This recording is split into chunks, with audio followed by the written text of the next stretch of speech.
जय हिंद दोस्तों, सैनिक समाचारों में आपका हार्दिक स्वागत है। सबसे पहले बात करते हैं रोज की तरह हेडलाइंस की। हेडलाइंस में बात करूंगा कैबिनेट मंत्री का जवाब, क्या 50% डीए होगा मर्ज? जरा जवाब सुनिए। प्रेस कॉन्फ्रेंस में जबरदस्त जवाब दिया है। Would DA be merged with the basic pay, sir?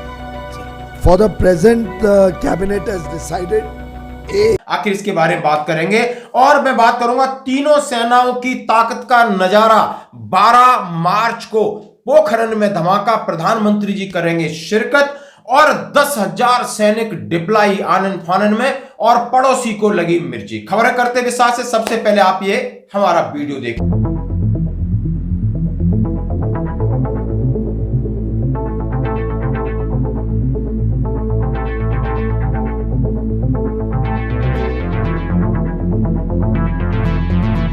ये है पोखरण यानी फील्ड फायरिंग रेंज का, जहां पर तीनों सेनाएं कुछ बड़ा करने वाली हैं। बिल्कुल आर्मी, एयरफोर्स और नेवी। इसके बारे में खबर बात में करूंगा। अब आते हैं सीधा डीए। हाँ जी, डीए 50% बढ़ गया।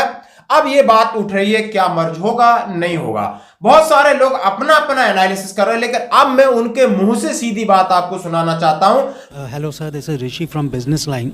Sir, now since DA has gone to 50% of basic, for the next revision exercise, would DA be merged with the basic pay, sir? that is a decision that the pay commission takes. Sir, at the 7th pay appropriate commission has time. already indicated on this, so that's why, sir. For the present, the cabinet has decided the increase of 4%, and since the increase has gone up to 50%, the consequential increase in HRA, which will now increase from 9 to 10%, from 18 to 20%, and 27% to 30%. Similarly, gratuity upper ceiling will increase to 25 lakhs, and all the other benefits that were being received, they will all go up by 25%. So those will be the consequential changes of this increase in 4%. जो कि cabinet minister हैं, उनसे पत्रकार महोदय ने पूछा कि sir 50% DA तो हो गया 1 जनवरी 2024 से, अब आगे आप इसको किस तरह मर्ज करना चाहते हो और इसके साथ क्या क्या बढ़ोतरी हुई है, तो वो क्या जवाब देते हैं, जरा इनका जवाब सुनिए। दोस्तों, उन्होंने कहा है कि ये कैबिनेट की बैठक में डिसाइड होगा। 50% बढ़ गया है। फिर किसी ने कहा ये तो 7th पे में ऑलरेडी रिकमेंडेशन है। उन्होंने कहा ये पे कमीशन के ऊपर निर्भर करता है। फिर पत्रकार ने बोला पे कमीशन ने तो ऑलरेडी रिकमेंडेशन रिटर्न में दे रखी है और नीचे साइन कर रखा है कि जैसे ही 50% होता है आप मर्ज कर दीजिए। फिर बोला हाँ बात सही है आपकी, लेकिन इसके लिए हम कैबिनेट में चर्चा करेंगे यानी करोड़ों केंद्रीय कर्मचारियों जो कि सर्विस में है या पेंशनर, तो उनकी 50% मर्ज के ऊपर आगे, जैसे कि 7th पे में रिकमेंडेशन, ये बात आपने सुन ली। अब इसकी कैबिनेट में क्या चर्चा होगी ये बात है, लेकिन इनके साथ उन्होंने घुमाया। उन्होंने कहा कि 50% DA milestone from January 2024, how it transform your allowances, यानी आपके अलाउंसों में किस तरह ट्रांसफॉर्म करता है, इसके बारे में भी उन्होंने बात की। क्या बात की जरा हम पढ़ के सुना देते हैं।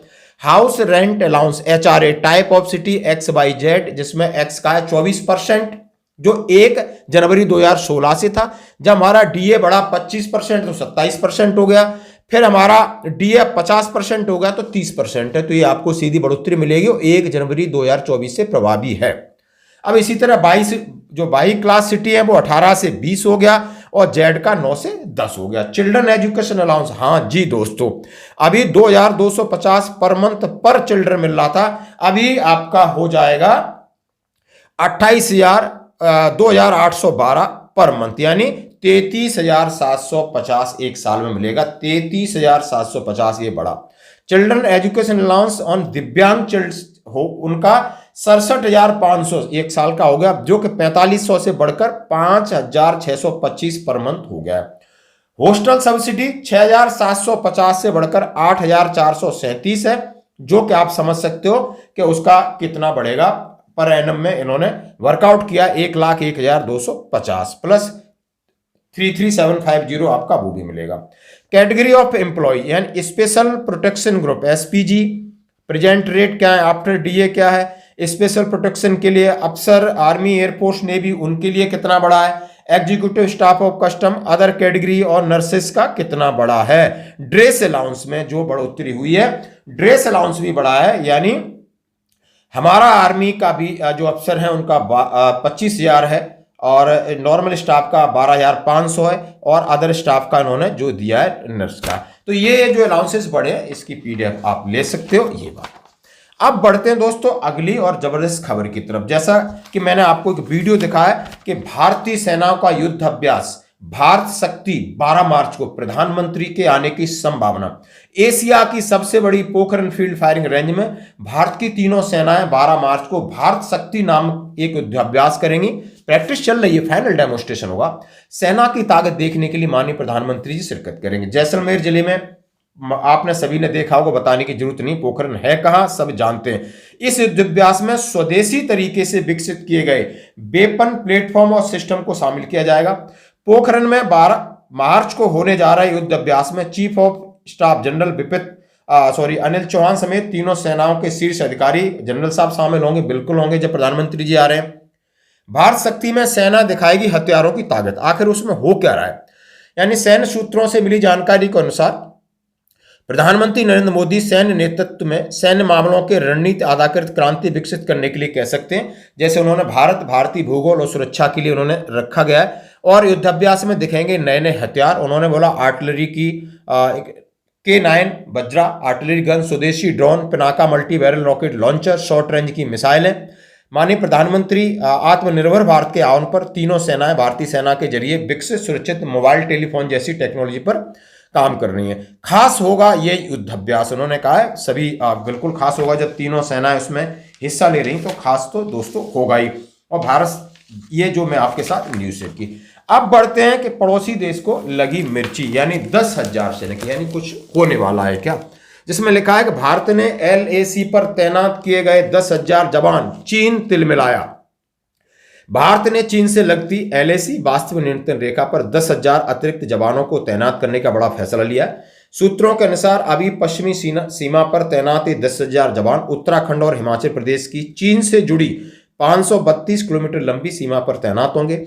इसी बीच सेना के इस मजबूत कदम से चीन तिलमिला गया है। चीन के विदेश मंत्रालय की प्रवक्ता मायो निंग ने शुक्रवार को कहा कि सीमा पर भारत की ओर से अतिरिक्त जवानों की तैनाती करने से दोनों देशों के बीच तनाव कम नहीं होगा और बढ़ेगा। निंग ने कहा कि सीमाई इलाकों में दोनों देशों के बीच आपसी विश्वास जरूरी है। उल्लेखनीय है कि 2020 के गलवान संघर्ष के बाद से भारत की चीन के साथ 21 बार वार्ता हो चुकी है, लेकिन इस दिशा में कोई ठोस प्रगति नहीं हुई है।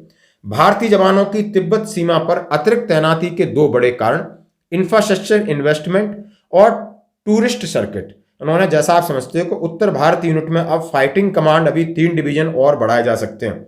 सूत्रों के अनुसार बरेली हेडक्वार्टर वाली उत्तर भारत UB यूनिट को फाइटिंग कमांड में बदला जा सकता है, जैसे इसमें दिया गया है दोस्तों। और ये ही आज की बड़ी खबर है।